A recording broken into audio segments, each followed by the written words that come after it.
Good afternoon. I'm Staff Sergeant Giordano and Senior Airman Pinkett from the Air Force's Personnel Center, Directorate of Personnel Support. We will serve as your briefers today.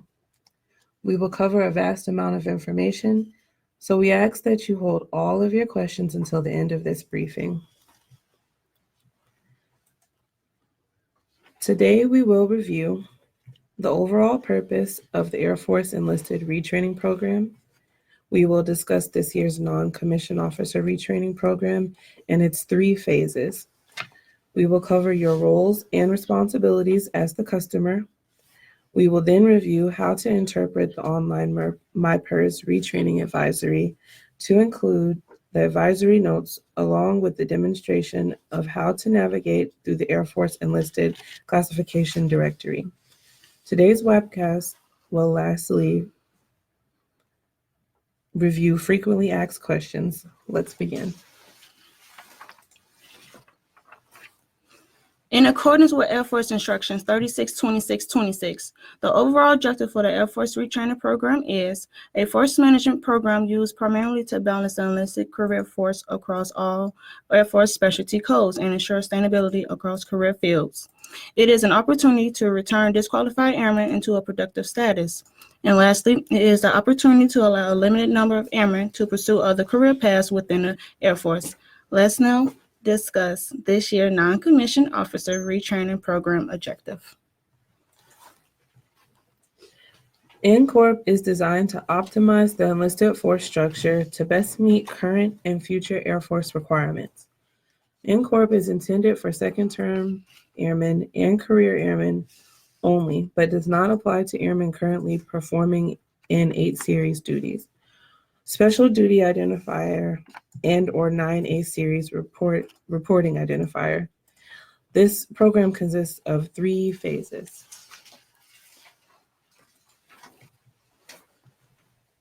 Phase 1 begins on or about 5 August 19. Voluntary application must be submitted via myPers no later than 5 September 2018. A master vulnerability listing will be produced and distributed to the Force Support Squadron commanders and base level assigned career assistant advisors.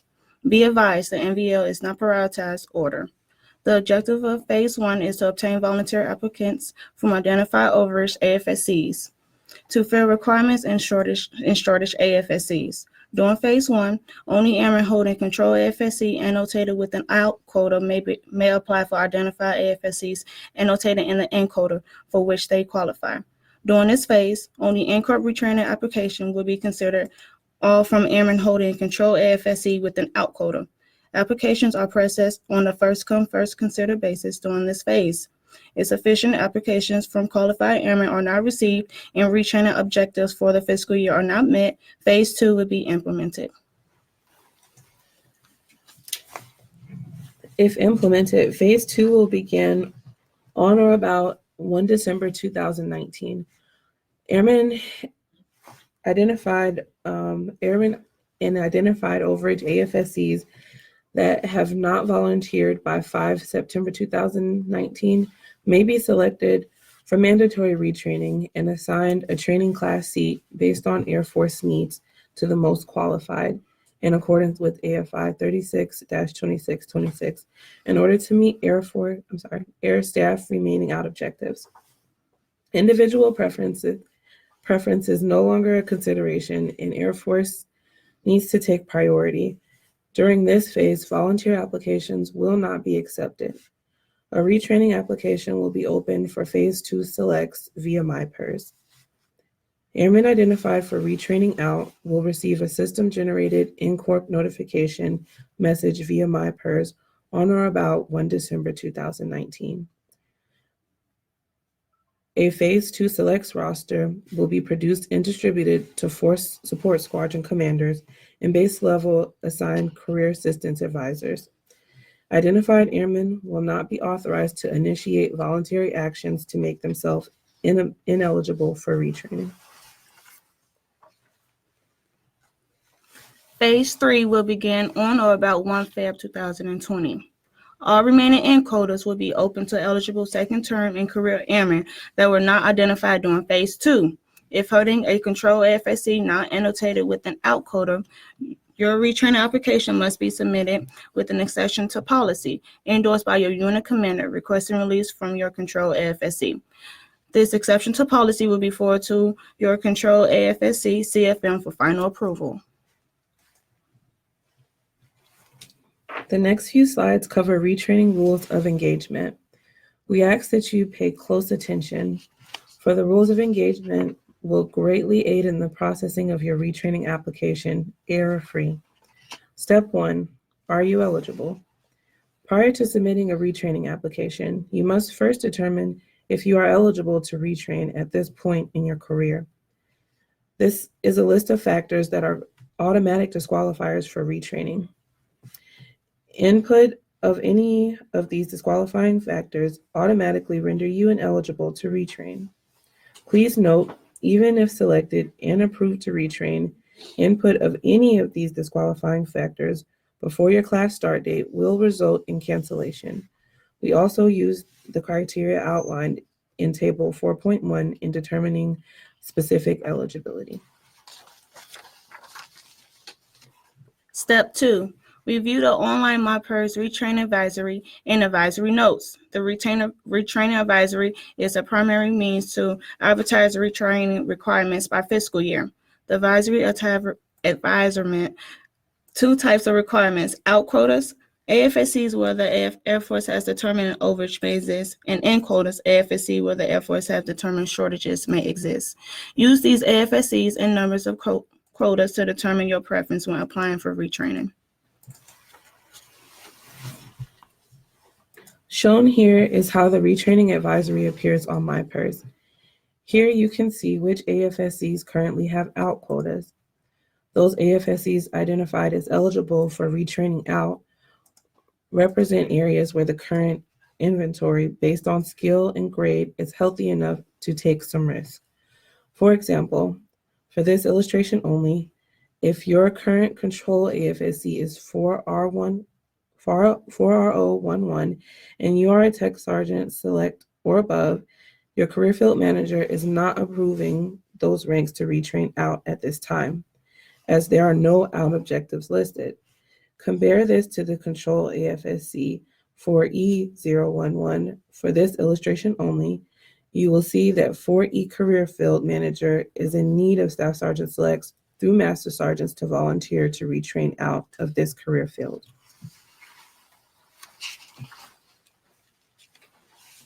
Retraining and quotas identify AFSCs where the Air Force has determined shortages may temporarily exist. Customers will use these AFSCs to determine their preferences when applying for retraining. Those AFSCs identified as eligible for retraining and currently has lower inventories where current risk can reduce by adding additional airmen. Retraining and quotas apply to all ranks listed.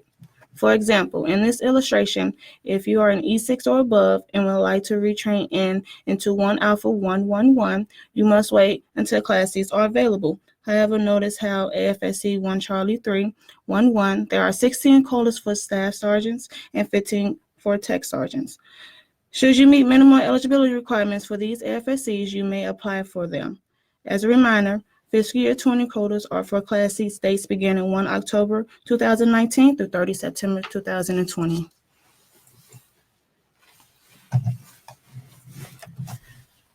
The retraining advisory notes are co-located with the retraining advisory and provide specific guidelines and special or unique requirements for each AFSC.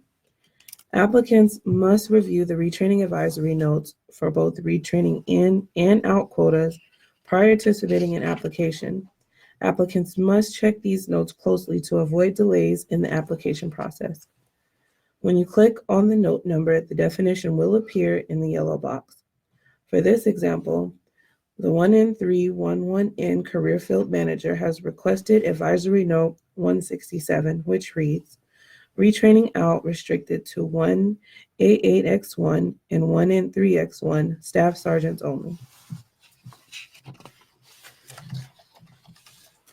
Step 3, the last step and final step to review this Air Force Enlisted classification directory located also on myPers.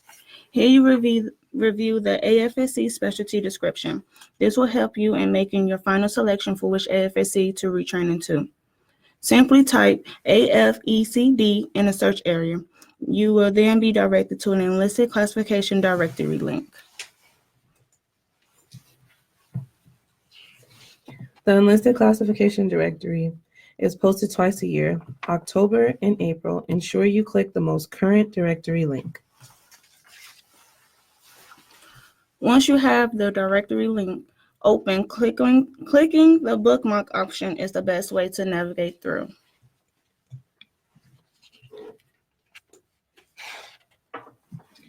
If quotas exist to retrain into 1AOX1, you will click on the 1A to review the entry requirements for this AFSC. The ECD provides the specialty summary, duties and responsibilities, and the specialty qualifications expected for this AFSC. In paragraph 3.5 of each AFSC, you will find the mandatory entry requirements. In this example, for entry into 1AOX1 career field, you must be medically and physically qualified for in-flight refueling.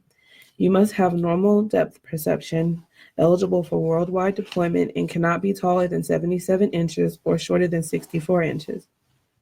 For this AFSC, you will need to obtain documentation from your local treatment facility showing that you are medically and physically qualified to retrain into this AFSC.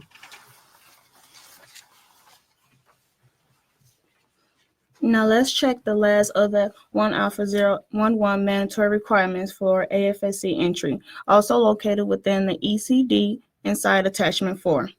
Attachment 4 lists all the minimum requirements for mechanical, administrative, general, or electronic aptitude score, strength aptitude scores, and physical profile series factors known as POHES. In this illustration, here you see the minimum requirements for the general aptitude score is 55.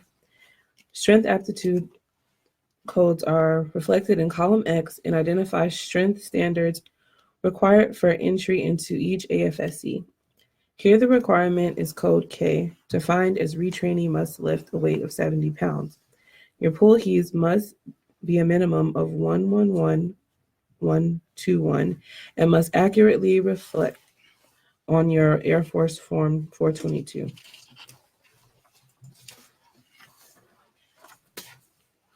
Now that you have determined your eligibility, confirm that quotas exist and verify that you meet the specialty qualification for the AFSC you desire to retrain into. You may click the Apply for Retraining link. Allow us now to cover some frequently asked questions. Where can I go to find the NCO Retraining Program guidelines? When logged into myPers, simply type in NCORP inside the search bar. The updated PSDM and PSDG will be posted and can be accessed on the Retraining myPers homepage.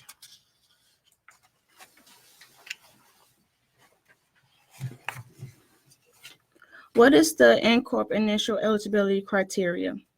Must be eligible for promotion and reenlistment, or on your second enlistment, have a current or projected grade of Staff Sergeant through Master Sergeant.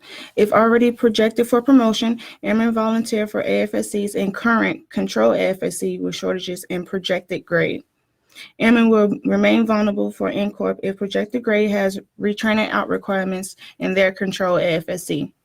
Airmen in a grade of Staff Sergeant or have a projected grade of Staff Sergeant must be less than 12 years of total active federal military service as of 30 September 2020. Technical Sergeants and Master Sergeant must have less than 16 years of total active federal military service as of 30 September 2020. Must not be projected for retirement, separation, PCS, and a 365 deployment.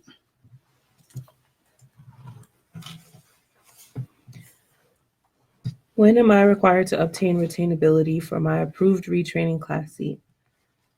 Once you receive a notification of your class start date, within 30 days, you are required to obtain a minimum of 24 months retainability from the class graduation date. Please note, some AFSC awarding courses require additional retainability and will be annotated as such on your retraining rep and listed with your student reporting instructions. Where can I find my student instructions? All students' instructions are located on the Education and Training Course Announcement webpage listed here. Your student reporting instructions are mandatory requirements that must be met prior to departing for class. Shown here is the Education and Training Course Announcement website. This website is maintained by Headquarters Air Education and Training Commander and is provided on your training rep. Once CAC logged in at this site, click on the search tab to type in your new Air Force specialty code at the 3-scale level. This site will then populate your full course description to include student reporting instruction, security clearance, and uniform requirements. Again, your student reporting instructions are mandatory requirements that must be met prior to your departure for class. In this example, please note, there is an active duty service commitment of 36 months for this particular course, and all students must have an interim or final SCI eligibility security clearance updated in JPAS, the JPAS system, prior to departing for this training. How often is an online myPers Retraining Advisory updated? Daily. As class seats are being filled, the advisory will show such change. Be sure to always refresh your browser to view the most current version of the advisory. And remember, only apply for AFSCs where quota exists, meaning if there's a 0 annotated, there are no more class seats for that particular AFSC. How do I track my retraining package in myPers? Once you request to retrain, a retraining technician will be assigned to your application. Please allow a minimum of 20 duty days for that technician to review your record to establish eligibility for your requested AFSCs. There is not a need to call the Total Force Service Center for status of your retraining application. To track your application, log on to the myPers website under My Account. Here you will see your request for retraining and the myPers reference number. At all times, you are able to communicate directly with your assigned retraining technician by utilizing this open ticket.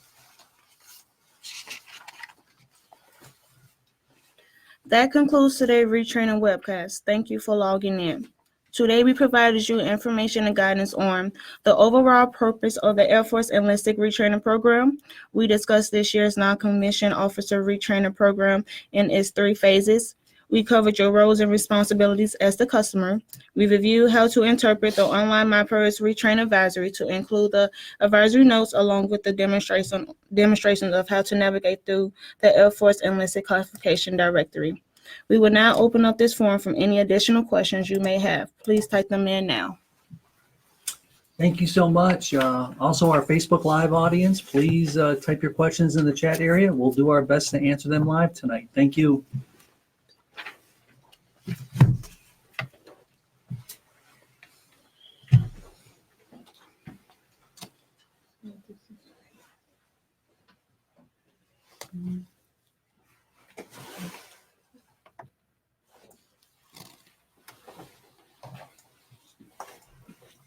We'll start with a question from Staff Sergeant Corpus.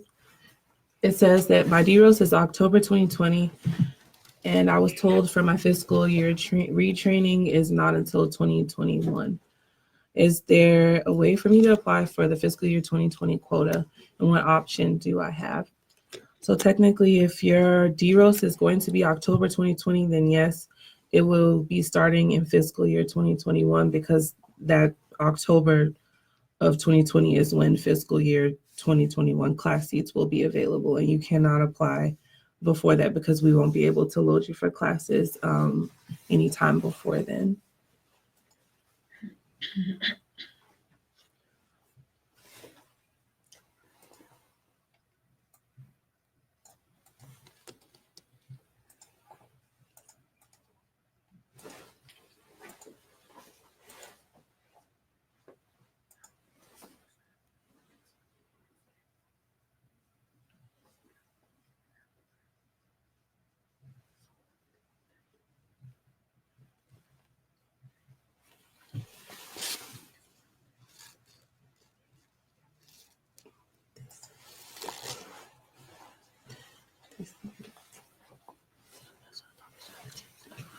Our next question is going to be from John Park. It says, during phase 3, if my current AFSC is not an out objective or in objective, and I apply for an AFSC that are under shortfall listing, do I have a higher chance in being selected? So to answer that, if you do not have an out objective, either way, you're going to need to submit an ETP, and that decision will be made by your CFM if you'll be released from your career field to go into said AFSC.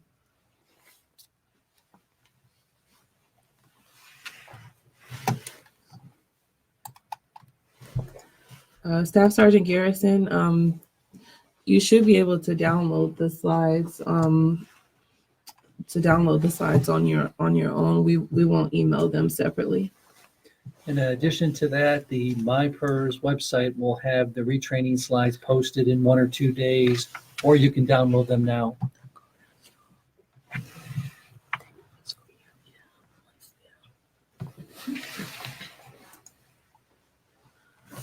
Staff Sergeant Ty, your question is, at what point in the retraining process does an applicant fill a number in the object and quota? So that happens when we load a member to Stat 5, which is the status that a member would go into right before we load you for training. So that'll be after all documents are received and you've been reviewed by any CFMs that need to review your case. We're going to switch over to Facebook Live, and we'll start with this question.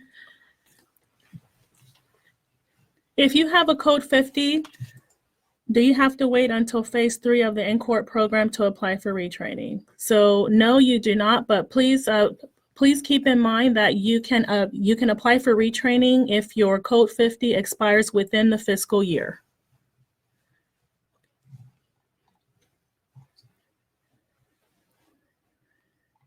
We'll move on to the next Facebook Live question. If an application gets denied, can you apply for a different career field within the same fiscal year? Yes, you can.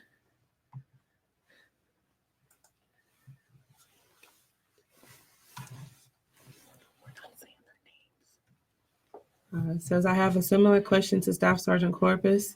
My DROS is October 2021. When would I be eligible to start the retraining process? The answer will be the same. It'll be when the fiscal year quotas are available for 2021.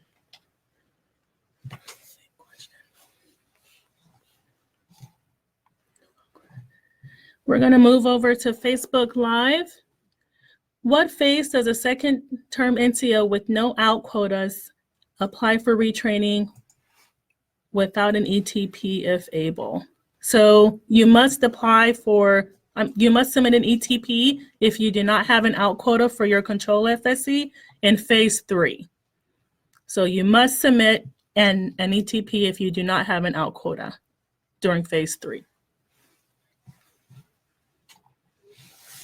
Since the next question is, since I won't be able to apply for retraining from my current base, once I get to my CONUS base, is there a time on station I need to have served before I can apply for retraining? And what fiscal year will I follow from there? There is no time on station requirement for applying for retraining. And you'll be eligible for whatever fiscal year that's available at that time if you missed your window due to being overseas. And you're still a first-term airman at that point.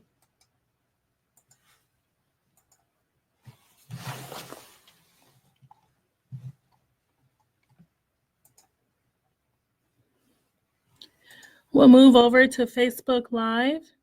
If you are a staff sergeant but still a first-term airman, can you fill the out quotas slot?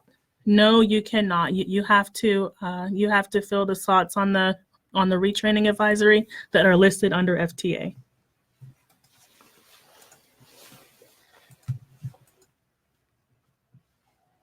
I guess to add to that, sometimes there are AFSCs, if there's an advisory note by the CFM that allows you to fill whatever slots are available, but there will be an advisory note on the advisory to tell you that, but most AFSCs are not that way.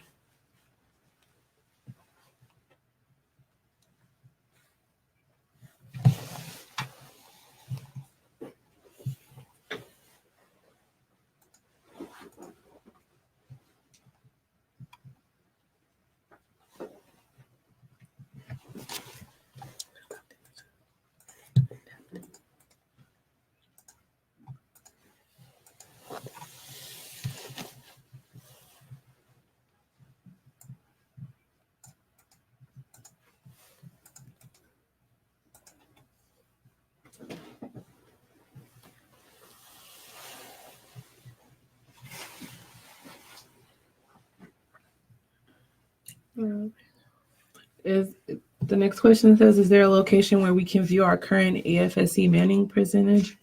No, that wouldn't be something that retraining would be able to give. Well, we don't have access to that. So no sir.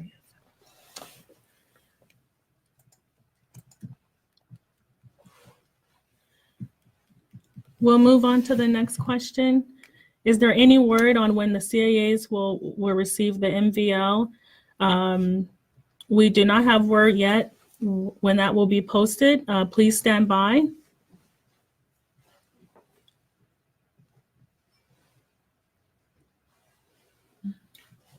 The next question said, is there a difference in submitting an application if you are overseas?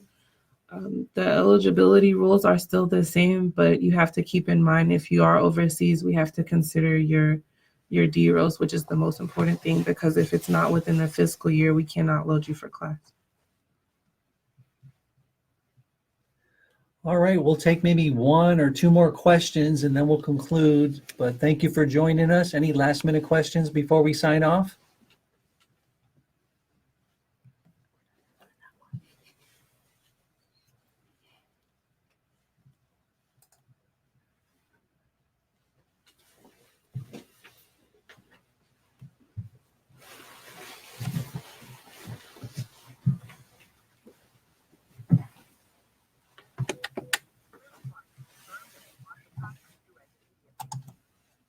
Thank you so much.